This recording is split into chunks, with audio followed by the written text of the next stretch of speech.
All right, it's garden season, friends. I have a theory, and I've seen this Facebook post come up, so I feel like springtime is kind of a lie most of the time. You know, you get good spring first, and then you get winter again. And then you get spring again, then you get winter, and then spring and winter, and, you know, sometimes we even get May winter as well. But I think right now is that peak time for garden season. It's hit 55 degrees. I can plant my tomatoes, I can plant my cucumbers, and I get everything all ready. Anybody else excited about gardening? Sure. It's fun for some, others it's a chore. You know, I like the idea that I can grow my own vegetables and not have to shop.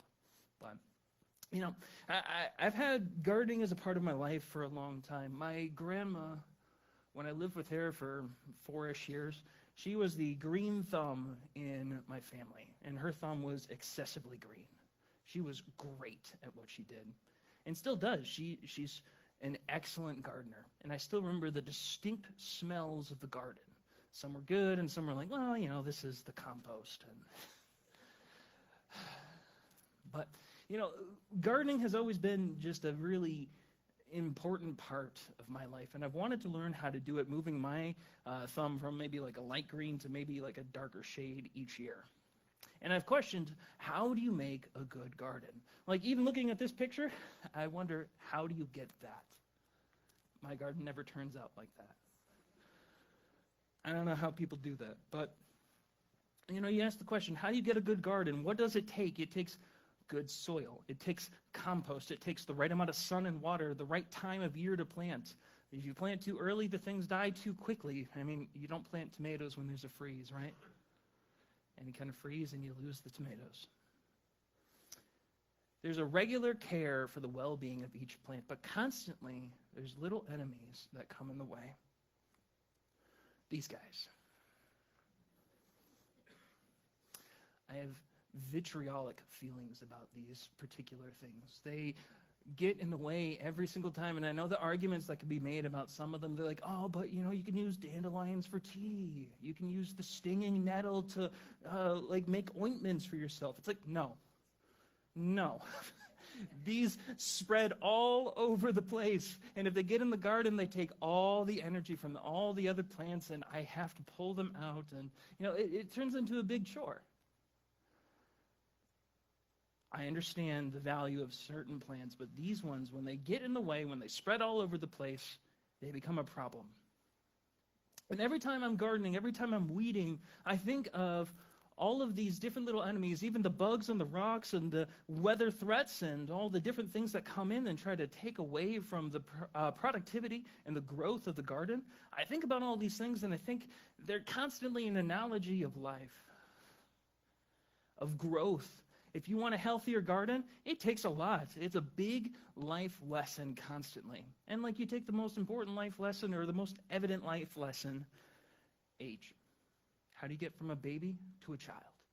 How do you get from a child to a teen? How do you get from a teen to an adult? How do you go throughout all of your adult years to retirement? How do you do it?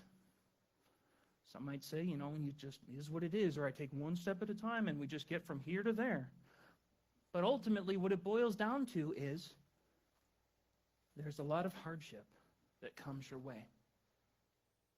There are a lot of problems that arise. There's constant variables. If life was easy, if growth was easy, if it was sustainable, if it was simple, I think we would all love it. If you could just instantly grow, wouldn't that be great?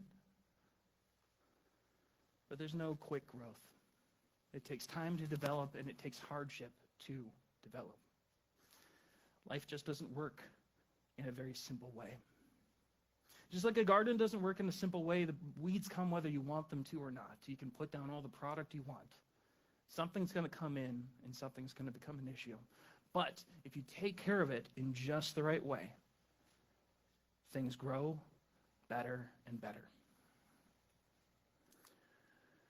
Today we're going to continue our series called King of My Heart, where we're looking at 1 Samuel and seeing lots of different examples of different things where people choose to make it the highest priority in their life. And we have determined that if it is not God who is king of your heart, you tend to go all sorts of different ways. And it can be anything. It could be a positive thing. It could be a negative thing. But if it is not God, someone who is lasting and someone who is perfect and someone who is true, we miss the point. In 1 Samuel 18, I'm going to title the message today, The Trial of Growth, with the big idea that you're at your best when you're put to the test. And David, my goodness, when you look at 1 Samuel 18, it seems uplifting.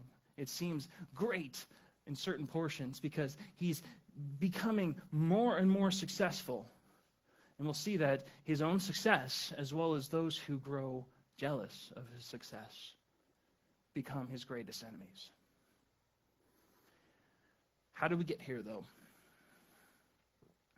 Up to this point, Saul was appointed king earlier on in the chapter around 1050 BC, and he started out pretty similar to David. He started out great in the sense that he was humble, and he was chosen, and he trusted God initially, but he also went his own way. Saul was rejected as king as he turned away from God and reveled in his own success and praise. He chose to relish more in his own glory and say that this is all about me rather than turning to God and saying this is all about you. And in that process, he was rejected.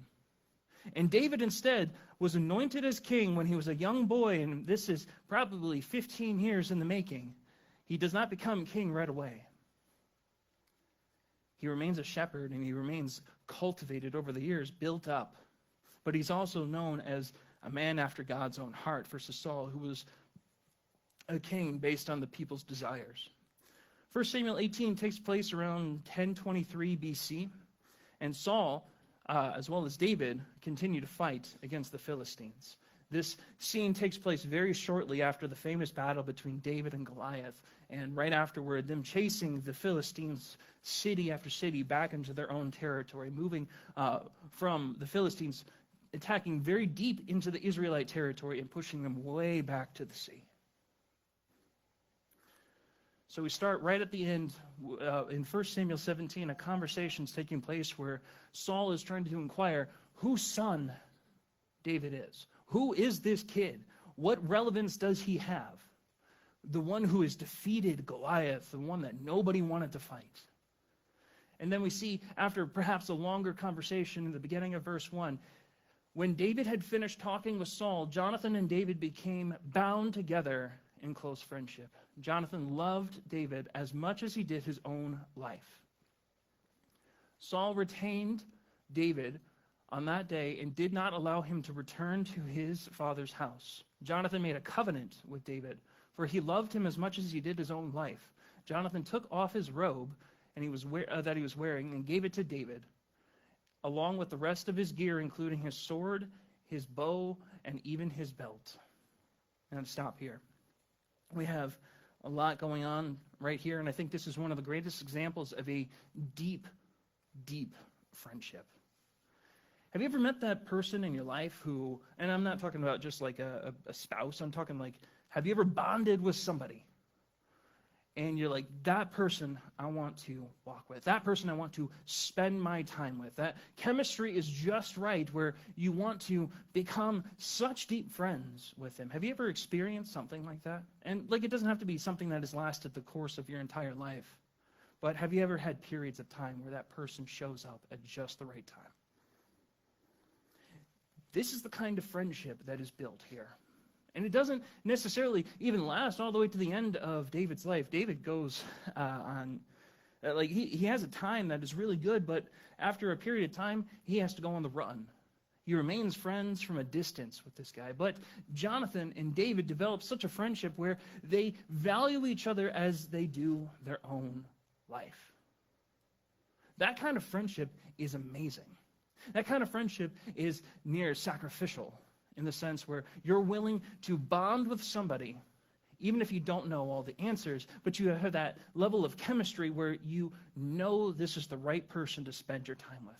You know the people that you don't want to spend your time with, or that you shouldn't spend your time with. This person, David and Jonathan, knew that they were kindred spirits. They knew that they both had a zeal for the Lord, a zeal to stay on mission, a zeal, I would even say a passion for life. They were able to build each other up, and ultimately they sealed it with a covenant. I don't think I've ever done this as a friend in a friendship before, but this is radical friendship where Jonathan is willing to make this commitment where he says, I give up my royalty, i.e. the robe, my sword, my security and power, and even my belt, which would hold that last line of defense, usually holding a dagger there. I give these to you because I acknowledge that these should not take the place of my friendship with you. I give them to you even if it means I'm giving up my right to the throne. David quickly develops this great deal of success. I mean, he's earned this friendship with the king's son. He's charmed the king in such a way where he won't even let him return home. And he remains on mission. In verse 5, every mission on which Saul sent him, David achieved success. So Saul appointed him over the men of war, and this pleased not only all the army, but also Saul's servants. Everyone admired David's pace of growth, his valor, his desire to please the Lord. Even Saul's closest associates, even those who were enamored with Saul, despite all of his shortcomings, said, that guy is just right. He's got his head together. But the thing about success, as good as it is, and I'm not saying success is bad, when you get that kind of instantaneous success, when David seems like he's getting everything handed to him and success is constantly coming his way, if you're not ready for that level of success, it can quickly become a burden and quickly become an issue. The danger of success is this. I think one of the most common examples of quick success is the lottery. Playing the Powerball, doing the scratch card, you name it. Or going to the casino, I suppose. Whatever it is, there's a desire for quick success, quick riches, and quick glory. If you win, though, and if you win, let's say, really, really big, there are statistics showing that it does not bring somebody joy because you don't know what to do with it. It creates this survivor's guilt, or even just a regular guilt, where you feel like, why should this have been me? Or, I owe this to everybody else around me because I didn't deserve this. You lose motivation to work, or you lose motivation to do your normal practices. You have to redevelop routines of life. You lose a sense of privacy. It's like everybody now wants to be your friend because you got all the money, right? You have to create all sorts of different plans in order to manage your money. You have to change. Your perspectives in life drastically change, and you are psychologically, emotionally, and socially changed. You need radical and professional help in order to navigate the next steps. And David faces all of these kinds of things. David faces potential anxiety over maintaining this kind of winning streak. He's constantly going out to battle after battle after battle. And if he fails, it's over. If not for his own life, his glory. At least that's what's at stake. There's the fear of being set up to fail. There's jealousy and envy from others. There's this increased sense of responsibilities, and there's a worry about the complications and social problems that come. With the danger of success comes all of these as well. But what's brilliant about David is he does not let this affect him because he has a different priority. But you'll see that you have two different groups. You have David and you have Saul who react differently to success. You see, with the power of praise, it can either puff us up or it could build us up. When the victorious Israelite army was returning home after David had killed the Philistine, or Goliath, women from all the towns of Israel came out to meet King Saul. They sang and danced for joy with tambourines and cymbals, and this was their song. Saul has killed his thousands, and David his 10,000s. Now, when you look at that, it might sound like, oh, they're making Saul look like a fool, right? David looks way better. My question is, do you think all of King Saul's subjects would come out and say, ha ha, look, Saul, he's only killed 1,000 people, and David, he's done 10,000. Do you think that's what he did? No. So a common A common method for celebration is to put the one in reverence first and to do an exponential kind of praise.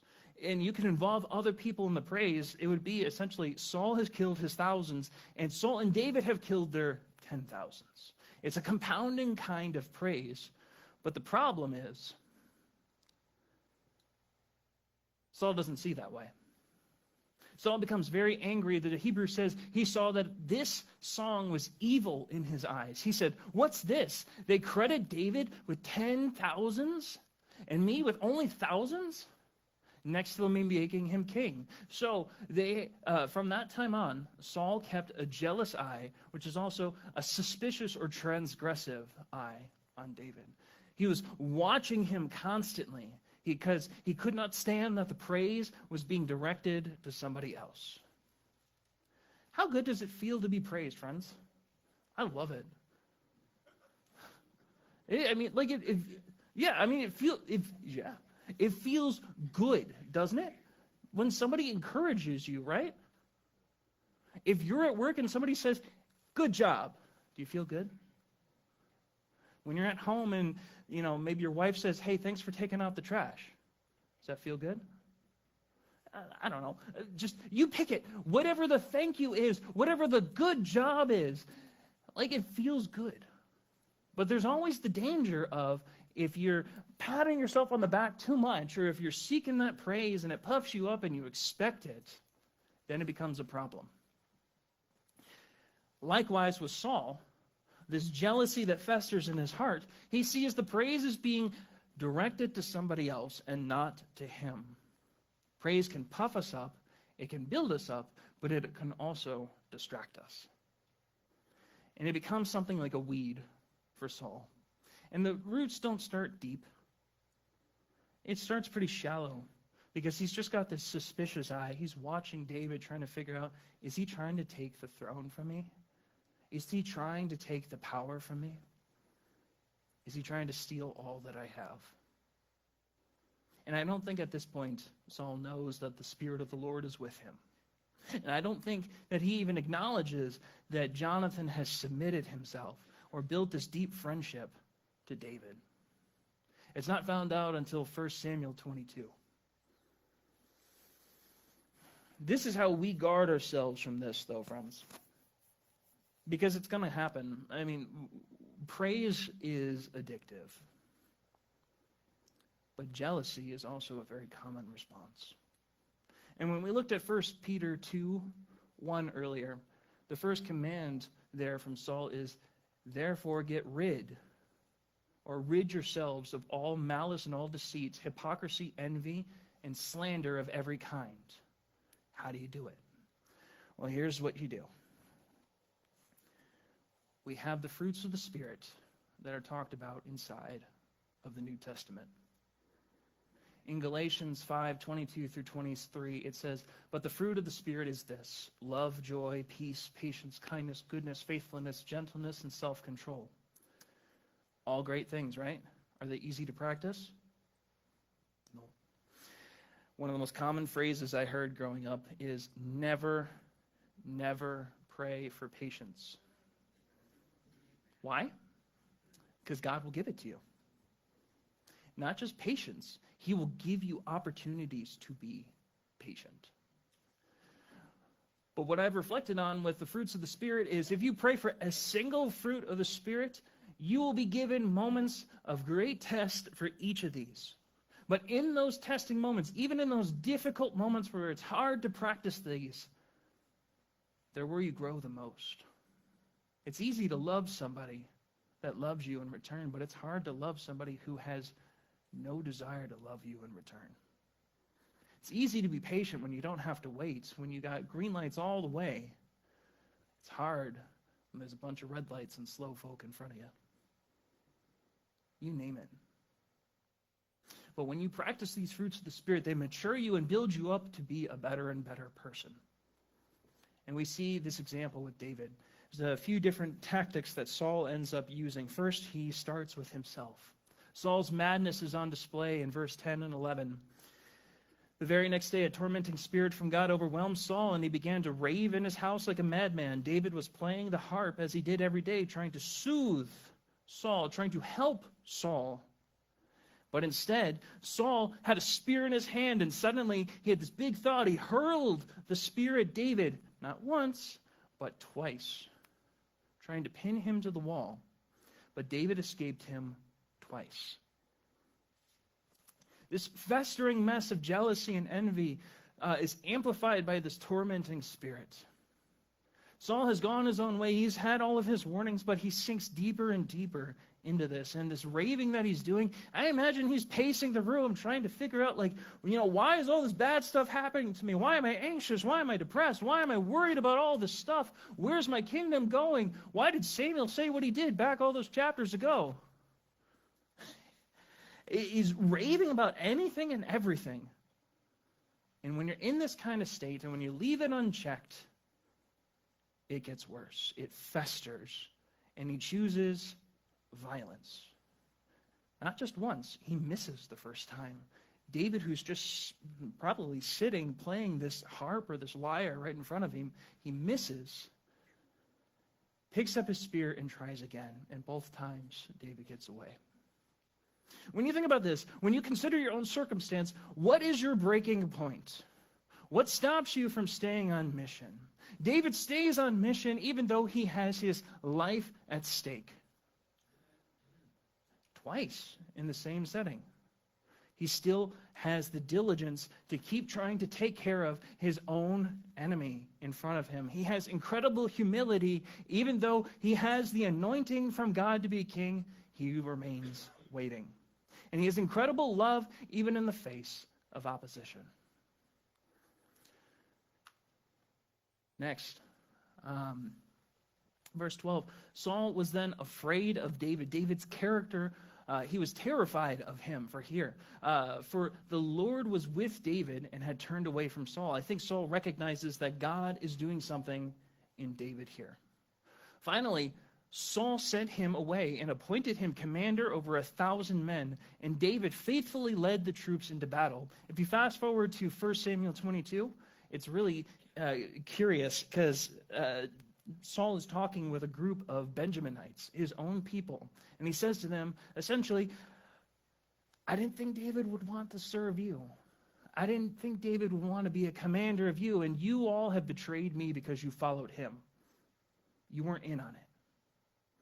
And he chastises them.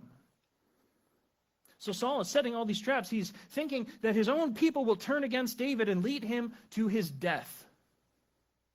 David, though, leads them faithfully, and David continued to succeed in everything he did, for the Lord was with him. When Saul recognized this, he became even more afraid of him. The word here is terrified of him. He was astounded by the success that David was having, and even when all of these traps weren't working, he grew more and more afraid, and this festering jealousy continued to grow. But all of Israel and Judah loved David because he was so successful at leading the troops into battle. When you think of your own circumstance, when it radically changes for the better or the worse, how do you rise to the occasion? How do you handle stressful change? David handled it wisely. He could have grumbled about being moved away from the king's presence where it was safe and back into hostile territory, but he continued on faithfully. David could have complained about any number of things. He could have said, I'm going home. I'm going to take my ball and, my success is coming with me. But David stayed on mission. He stayed humble and he stayed the course. So how do you rise to the occasion when big change comes? Verse 17. Round 3. Political marriage with a question mark, because this comes twice. One day Saul said to David, I'm ready to give you my older daughter Merab. As you remember from 1 Samuel 17, the one who defeated Goliath would be given plenty of riches, the king's daughter in a hand of marriage, and no taxes. Sounds great. Now Saul is paying up and saying, here's my promise. I'm going to fulfill this. But there's an addendum. He says, but first you have to prove yourself to be a real warrior by fighting the Lord's battles. For Saul thought, because this is what he says versus what he thinks, his motive is coming out. I'll send him out against the Philistines and let them kill him rather than doing it myself. David responds, who am I and what is my family in Israel that I should be the king's son-in-law? David exclaimed, my father's family is nothing. So when the time came for Saul to give his daughter Merab in marriage to David, he gave her instead to Adriel, a man from Maholah. All of this to say is, how do you keep yourself in check when you know that the situation is more than you can handle, and how do you remain humble? I don't think that David was ready to be the king's son-in-law, emotionally, financially, positionally. David has, again, a lot of quick success. He's rising up in fame. But he also knows how to check himself and say, I don't know if I'm ready to make that big leap yet. How do you remain humble? And how do you recognize those moments? I think it takes a very discerning spirit. And it takes a willingness to step back.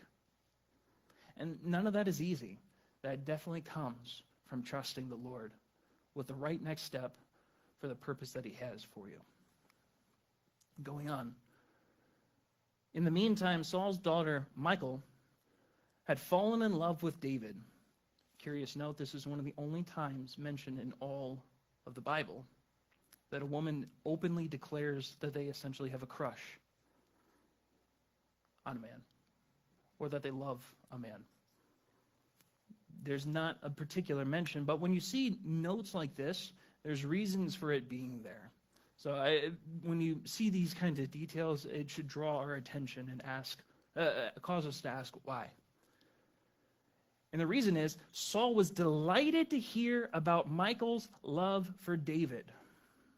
And he said, here's another chance to see him killed by the Philistines. I'm going to use my daughter's love for David. And I'm going to see him dead. I'm going to give him a mission that will kill him. But David said, he said directly to David, today you have a second chance to become my son-in-law. Then Saul told his men to say to David, the king really likes you, and so do we. Why don't you accept the king's offer to become his son-in-law? It's having people separately come up to him and try to reinforce and say, this is true. You should take this offer. Having secondary support tends to build confirmation and it helps to build the case for why somebody should accept something. And we'll see that David doesn't immediately accept this, but the question to ask before we move on is, what happens when you're faced with the same dilemma again and again, and how do you keep your integrity and stay consistent? The thing is, you can succeed once when there's a problem. Your integrity might stand still once, but how do you keep doing it again when you're faced with the same problem and the problem evolves? It's the question we have to ask ourselves. Round 5, negotiated bride price. When Saul's men said these things to David, he replied, how can a poor man from a humble family afford the bride price of the daughter of a king? He's not saying no. He's saying, how can I, a poor man, offer myself or offer anything to a king? You see, a bride price during that time is not buying a woman.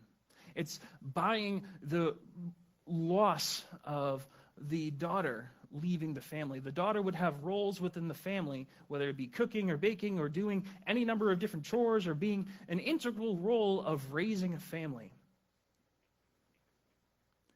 That loss was paid for. In addition, the bride price would cover if there was a divorce or death in the marriage to continue taking care of the woman. Now, you would think with royalty, the price would be exponential. And David acknowledges this, but Saul's men reported this back to the king, and he told them, tell David that all I want for the bride price is 100 Philistine foreskins. Ick, you weirdo. Vengeance on my enemy is all I want. Pick something else, please. But what Saul had in mind was that David would be killed in the fight. And here, let me tell you, this graphic, kind of grisly requirement is really interesting because Saul is picking a judgmental approach to the Philistines and something that would shame them. So even if David started doing this successfully, if the Philistines heard about this, David would become prime target number one because he made fools of them. Saul is setting him up for failure and setting him up to be a prime target of the Philistines. In all of this, what we see with Saul through these 5 different rounds is that he says one thing, but he means something drastically different. So the question to ask ourselves is, how do you maintain what you mean and what you say? Because you could say one thing, all of what Saul has said is truth, but his thoughts and his motives drastically veered in the other direction. Do our thoughts and our actions and words line up?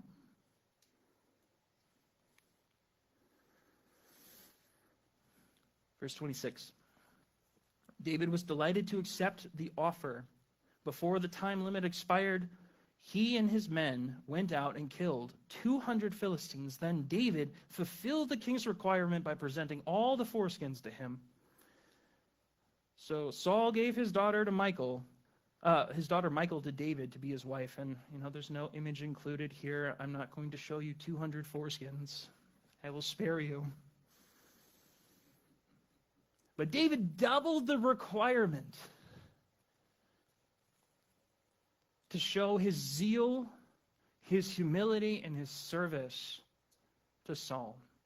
David's motive has never been to usurp Saul. He is constantly honoring Saul as God's anointed king.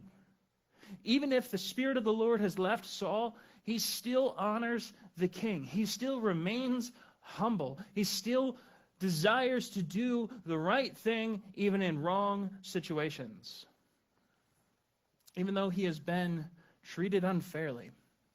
And when Saul realized that the Lord was with David and how much his daughter Michal loved him, Saul became even more afraid of him, and he remained David's enemy for the rest of his life. He allowed this jealousy and this envy to consume him. The weeds grew deep. This week I was trying to fix these lavender plants that I've had. We planted them last year, and we had all kinds of weeds come up, and I see that they're shriveled. And I pulled out all the weeds around it, and I scraped the soil and put composted soil in. And now I'm seeing green come back to those lavender plants. But you see, the more they started to surround each of those plants, the more the life was choked out of each one. And for Saul, life was getting choked out of him because his sole focus in the rest of 1 Samuel is David's death and demise. But in contrast, every time the commanders of the Philistines attacked, David was more successful against them than all the rest of Saul's officers. So David's name became famous. Not because David did anything super special. David trusted the Lord, and the Spirit of the Lord was with him. At this time, Ignite can come up. The big idea, friends, is this. You're at your best when you're put to the test. Growth doesn't come through easy times. As David was tested, he was tested in order to grow. I have seen some of my friends on Facebook post this image of Daniel, the story in Daniel with Shadrach, Meshach, and Abednego all in the fiery furnace. And the story is that an angel of the Lord was with these 3. And the joke online, I suppose, is since May 4th is today, May the 4th be with you. And I think what's witty about this, though, is that they were in an impossible situation where they could have died. The test was immense, and their integrity was tested. And they could have said, no, I'll worship the king. But they trusted Jesus. They trusted that God would save them, and even if he didn't in that moment, their integrity remained. David was tested constantly, his life at stake constantly, but he remained true. Whereas Saul, he stopped his progress. When we stop our progress, we don't just halt progress. Complacency of any kind causes us to backslide. And it comes with a heavy price. It is something that festers around us. We let those weeds come in. We let all the problems come in. Growth is stunted. Life seems to fade because we get distracted. This is the lesson from Saul. We can grow in a lot of ways, friends. We can develop talents. We can do all of the great things that we can imagine. We can develop dreams and chase them. But the best and most consistent growth that comes from a relationship with Jesus. When we walk with Jesus, he gives us purpose, and he gives us direction, and he gives us those desires to do even greater things than we have done before. We don't get stuck in ourselves. We can know that we're not alone as we face whatever comes next. We have a perfect example in the presence of Jesus with us every day. But it's a choice that you make, friends. You can do it alone. And I think a lot of us know what it's like to do it alone. When you try to do life by yourself, when you try to force life, we go in all kinds of directions that aren't helpful. They're not healthy. But when we trust in Jesus, he keeps us on the straight and narrow path that may seem simple, but is so hard to follow. But he makes it easy, and he gives us a burden that is light and easy to carry because his way of life is perfect and true and good. And what he gives us is my challenge to you this week. Again, with the fruits of the Spirit, he gives us that love. He gives us that joy, that peace, that patience, that kindness, that goodness, that faithfulness, that gentleness, and that self-control. Those don't come naturally, friends. But by the grace of God, he makes that possible. And he uplifts you in just the right way. In any time of trouble and in any time of trial, he gives that to you. And he is with you. I encourage you, pick one fruit. Any one of these on the list. Read Galatians 5:22 through 23. Just pick one and pray for it this week. I encourage you, even pick patience. Patience is tough. If you have to start there, you will find exponential growth in your own character, and it will bless many people around you as well.